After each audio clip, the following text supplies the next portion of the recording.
Shalom, bersama saya Pendeta Reza Abraham dalam ringkasan pelajaran Sekolah Sabat 5 menit. Di pelajaran yang terakhir di triwulan ini kita belajar tentang Efesus dalam hati. Pelajaran Sekolah Sabat sepanjang minggu ini berfokus pada Efesus pasal 1 sampai dengan Efesus pasal yang ke-6. Ini mengulangi kembali pelajaran Sekolah Sabat sepanjang satu triwulan ini. Mari kita lihat pelajaran di belakang ini. Saya membuat sebuah skema seperti ini untuk kita mengerti, memahami gambaran dari kitab Efesus dari pasal 1 sampai dengan pasal yang ke-6. Yang pertama di sini, rencana keselamatan. Ya, rencana keselamatan itu sudah direncanakan oleh Tuhan sebelum dunia dijadikan. Dan bahkan sebelum dosa ada. Kenapa begitu? Karena Tuhan Maha Tahu. Tuhan tahu bahwa manusia akan jatuh ke dalam dosa ketika Dia ciptakan. Ini bukan sebuah takdir, tapi ini pilihan hidup dari manusia itu sendiri. Itulah sebabnya, maka Tuhan memberikan solusi sebelum dosa itu ada. Dan solusinya adalah rencana keselamatan melalui korban pengganti, yaitu anak Allah yang nanti ada dalam wujud Yesus sebagai manusia. Kemudian yang berikutnya yang kedua, setelah Tuhan menciptakan manusia, benar bahwa dosa ada di dunia ini oleh karena Adam dan Hawa jatuh ke dalam dosa. Dan upah dosa adalah maut. Maut dalam arti kematian kekal. Dan di situ ada deklarasi keselamatan oleh Tuhan. Deklarasi keselamatan yaitu rencana keselamatan yang sudah direncanakan sebelum dosa itu ada, yaitu korban pengganti. Dijanjikan di Taman Eden bahwa anak Allah akan menjadi korban pengganti menjelma menjadi manusia. Kemudian yang berikutnya, untuk mewujudkan keselamatan ini, maka Tuhan menggunakan sebuah alat peraga, yaitu di sini bangsa Israel.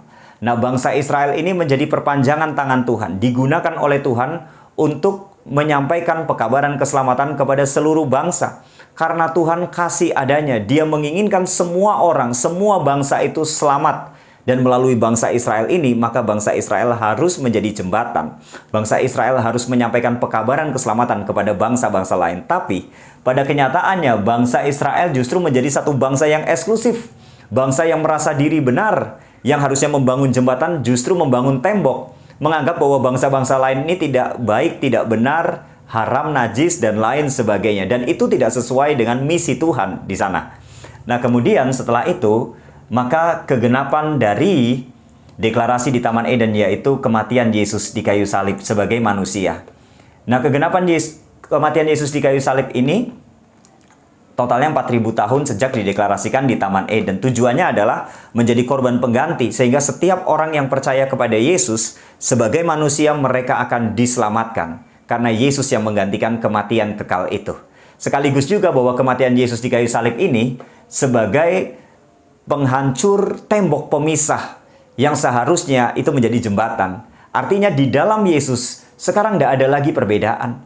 Di dalam Yesus semua sama, dari suku apapun, hitam, putih, kuning, merah, sama indah baginya. Itulah tujuannya Yesus mati di kayu salib untuk menyatakan kasih Tuhan dalam penebusan, menjadi korban pengganti sekaligus menghancurkan tembok pemisah antara satu bangsa dengan bangsa yang lain, semua sama di hadapan Tuhan. Bagaimana caranya?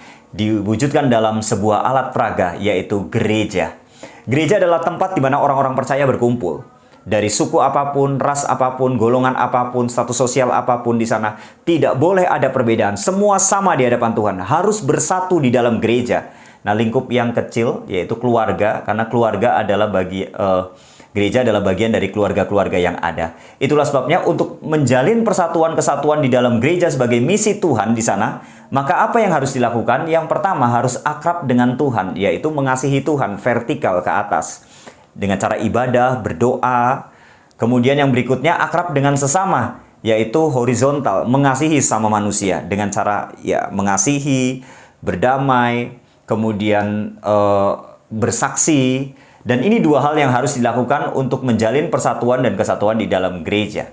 Nah, untuk berikutnya, kedatangan Yesus yang kedua kali ini menjemput setiap orang yang percaya kepada Yesus untuk masuk ke kehidupan dunia yang baru sebagai puncak dari rencana keselamatan sebelum dosa itu ada.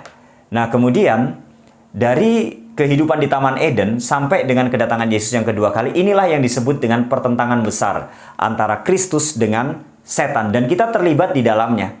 Kita masih berada dalam periode ini sebelum kedatangan Yesus yang kedua kali. Kita sedang menghadapi pertentangan besar, bukan melawan darah dan daging, bukan melawan bangsa-bangsa, bukan melawan orang, tapi melawan kuasa kegelapan, yaitu iblis.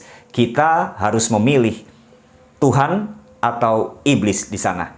Nah, maka kita harus menggunakan perlengkapan senjata Allah yang disampaikan di dalam Efesus pasal 6 sehingga kita memperoleh kemenangan dan kita dipersatukan di dalam Tuhan, baik dunia maupun di sorga, yaitu kehidupan yang kekal untuk selama-lamanya. Semua karena kasih karunia Tuhan kepada kita, kasih-Nya yang begitu besar, ingin membawa kita kepada kehidupan yang kekal. Inilah ringkasan pelajaran Sekolah Sabat sepanjang minggu ini. Tuhan memberkati.